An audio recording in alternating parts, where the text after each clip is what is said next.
Hello chers élèves, donc aujourd'hui nous allons parler des identités remarquables et de la manière de factoriser à l'aide des identités remarquables. Alors vous avez plusieurs exemples là qui vous sont donnés à votre écran. On va commencer par la première identité remarquable, comment factoriser grâce à celle-ci. Alors je vous rappelle que factoriser, ça signifie transformer une somme ou une différence en un produit.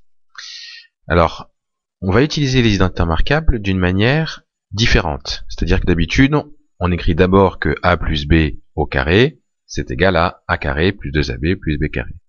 Cette fois-ci, on va aller dans l'autre sens.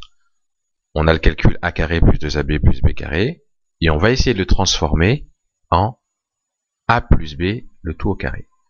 Et on va le faire à travers cet exemple-là. Alors ici, il faudrait arriver à avoir dans cette expression ce qui pourrait jouer le rôle de a et de b ici. Donc, il semble quand même que y ce soit le a.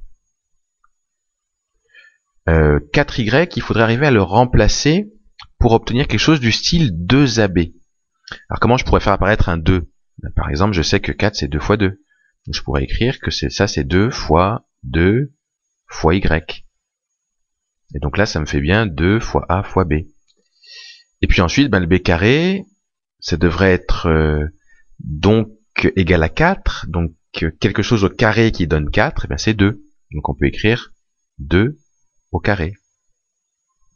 Donc du coup, quand on a ça, on se rend compte que y c'est le a, et que le b, ça pourrait être le 2, comme on le voit ici. Donc cette expression, elle serait donc égale, ou elle est égale à y plus 2, le tout au carré. Puis si vous n'êtes pas convaincu, il vous suffit sur votre brouillon de redévelopper cette expression-là, y plus 2 au carré, et puis vous allez voir, vous allez tomber sur celle-ci. On va faire exactement la même chose avec la deuxième identité remarquable. Et on va essayer de voir à quoi correspond le a et à quoi correspond le b pour obtenir cette expression-là qui est une factorisation. Alors x carré, ça sera certainement être notre a. Alors là, il faut, pour le moins 6x, essayer de faire apparaître un 2. Qu'est-ce qu'on peut faire? On peut écrire que c'est 2 fois 3 fois x. Ça, c'est égal à moins 6x. Et puis le 9, c'est le carré de quoi? C'est le carré de 3. Donc on peut dire que plus 3 au carré. Et donc du coup, c'est quoi qui va jouer le rôle de a? C'est le x. Qu'est-ce qui va jouer le rôle de b? C'est le 3 qu'on trouve ici et là. Donc du coup, cette expression, elle est égale à on va barrer ça. Cette expression, elle est égale à x moins 3 et le tout au carré. Donc là, on a bien factorisé.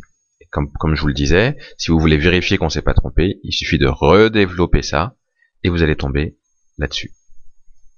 Et enfin, dernière identité remarquable, t carré moins 25. Donc c'est une expression de ce style-là que l'on a, c'est de la forme a carré moins b carré. Donc on veut le faire apparaître, on veut le factoriser, le faire apparaître un petit peu comme ça. Donc qu'est-ce qui va jouer le rôle de a? Il semble que ça va être t. Alors le b, il faut trouver le nombre dont le carré est 25. On sait que 5 au carré, c'est égal à 25. Donc du coup, qu'est-ce qui joue le rôle de a? C'est le t. Qu'est-ce qui joue le rôle de b? C'est le 5. Donc je peux dire que ça, c'est égal à t plus 5, d'après la formule, facteur de t moins 5. Là encore, pour vérifier qu'on ne s'est pas trompé, il suffit de redévelopper cette expression et on tombera là-dessus.